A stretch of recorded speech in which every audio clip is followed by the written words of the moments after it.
Just how hastily thrown together will become evident throughout the course of this video. Today we're going to be taking a look at the Masterverse, Masters of the Universe Revelation, He-Man and Skeletor. Why He-Man and Skeletor?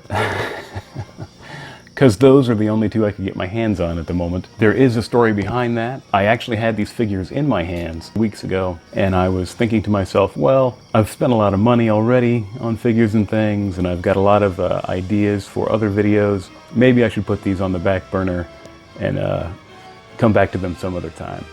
And then I get a message from my brother, and he says, hey man, that new cartoon's coming out, that new He-Man cartoon's coming out. You should do an episode about those figures, maybe talk about some of the old figures, and you know, it's topical, it's timely, strike while the iron is hot. And of course, I realized he was right. So not only is he taller than me and better looking than me, he's also smarter than me. So I just can't win. So realizing my mistake, I went back for these, and of course they were gone. I scoured several other stores looking for them and could not find them. So I had to break down and order them, and I had to wait for them to arrive. So that's why I am behind the curve on this yet again. And I've been kicking myself ever since for not having the foresight to think of that in advance. But here I am to rectify that mistake by taking a look at, of course, our classic protagonist, the mighty He-Man, and his nightmarish nemesis, the dastardly Lord of Destruction, Skeletor. These, of course, being the figures from the Netflix cartoon that has received, I guess you could say mixed reviews, which I don't really know what to say about that exactly because I have yet to watch a single episode of the show. However, most of the people I talk to say they like it. They don't say they love it, but they say they enjoyed it. What I can say is, from what I've heard of the show, it's easy to say what they should and shouldn't have done. In hindsight, you know, after the show has already aired, it's hard to say what could have, appeased a wider audience. So anyway, with all that jibber jabber aside, let's go ahead and crack them open and take a closer look. Cool. From the far reaches of the universe to Radio City Music Hall, the magic and fantasy come to life in the ultimate family adventure. The Masters of the Universe Power Tour. See He-Man and She-Ra. Meet the forces of Skeletor and Hordak. Will Grim prevail? See the exciting jet skate competition. See the spectacular Eternian Circus theatrical celebration. Opening live at Radio City Music Hall February 12th. The Masters of the Universe.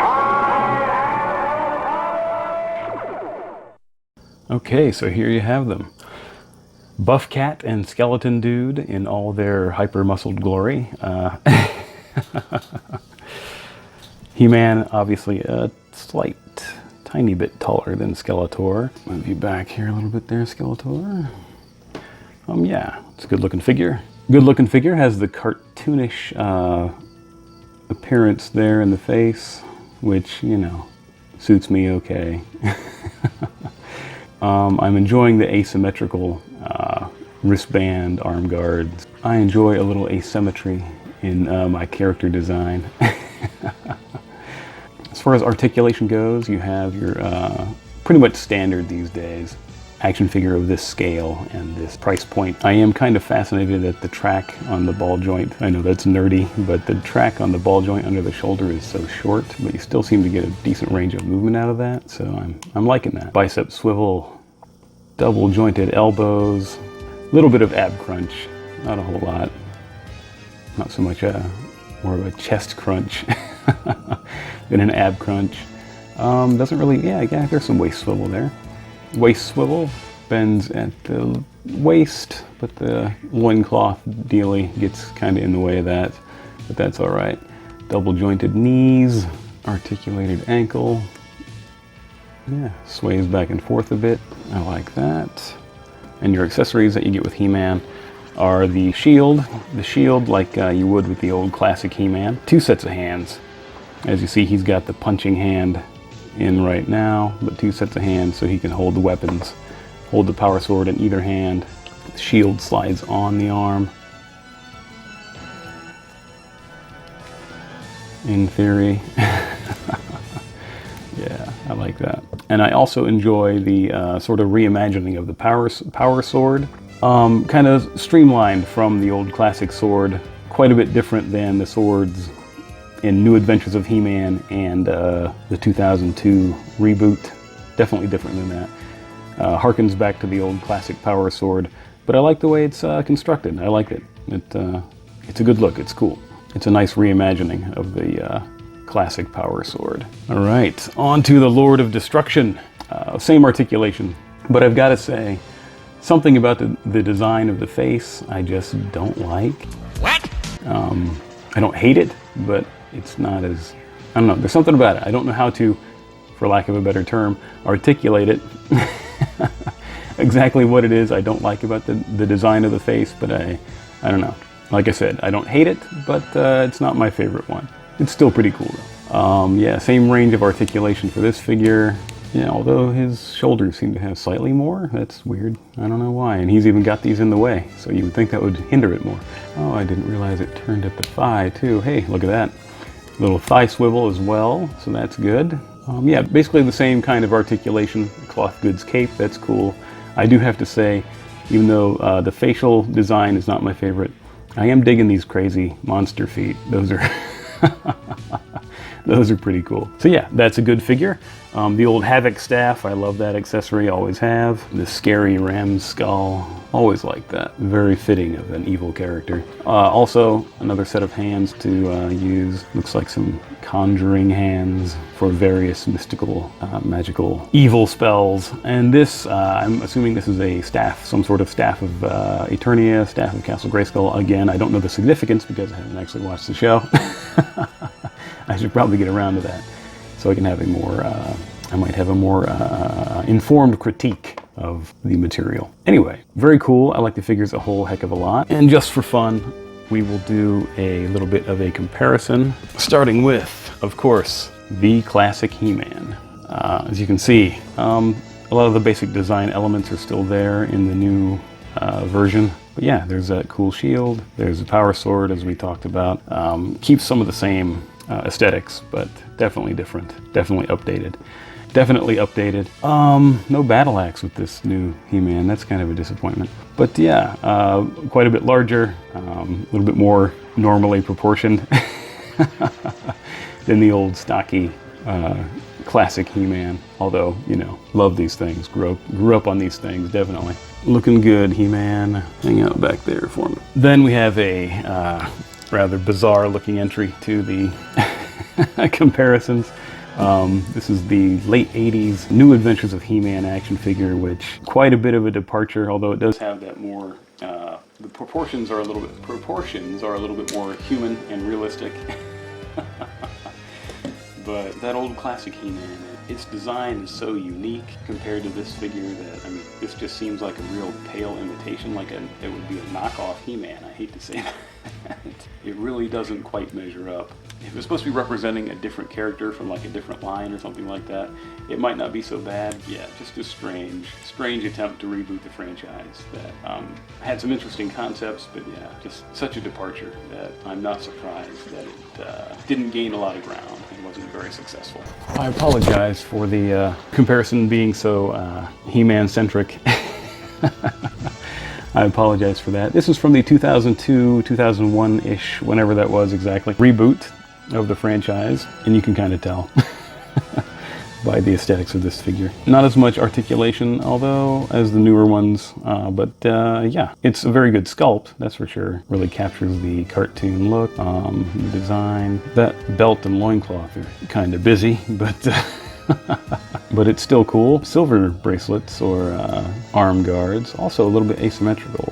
It's interesting. I don't think I ever really noticed that back in the day when this came out. So yeah, I apologize for this being so He-Man centric, but I do have the 2002 reboot Skeletor, which might be design-wise one of my favorites. You know how I said how I didn't really like the face on the Netflix version? I really like the face on this version. Although it might be, considering how cartoonish the He-Man is, this face might be almost too realistic. It's actually slightly terrifying. But I like it. It's probably one of my favorite Skeletor faces of all time because it's just so menacing and really captures him being, you know, the evil Lord of Destruction. Honestly, I didn't remember them having an action feature, so that's interesting. I don't remember that either. And finally, for our comparisons, probably among the best He-Man figures ever made, the Masters of the Universe Classics version, which manages to be modern and retro at the same time, really captures that very well, I think. But yeah, among the best figures ever made, I would say, were the Masters of the Universe Classics. Brought to you by the Four Horsemen, I believe, was the sculpting team on most of those, and those guys always do really good work. Okay, so there you have it. Hope you enjoyed that quick review of the He-Man and Skeletor from the Masters of the Universe Revelations Netflix series. However you feel about the show, you might still be interested in the figures. I think they would be a welcome addition to your He-Man collection. But if you're a die-hard fan, you probably already reckoned on that anyway. So, in conclusion, I would just like to say thank you again for watching the video, tuning in, checking these toys out with me. I appreciate that. I hope you will come back for future videos. And until that time, I guess all I can say is, see ya.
Skeletor to King Randor! Skeletor to King Randor! Come in, you royal boob!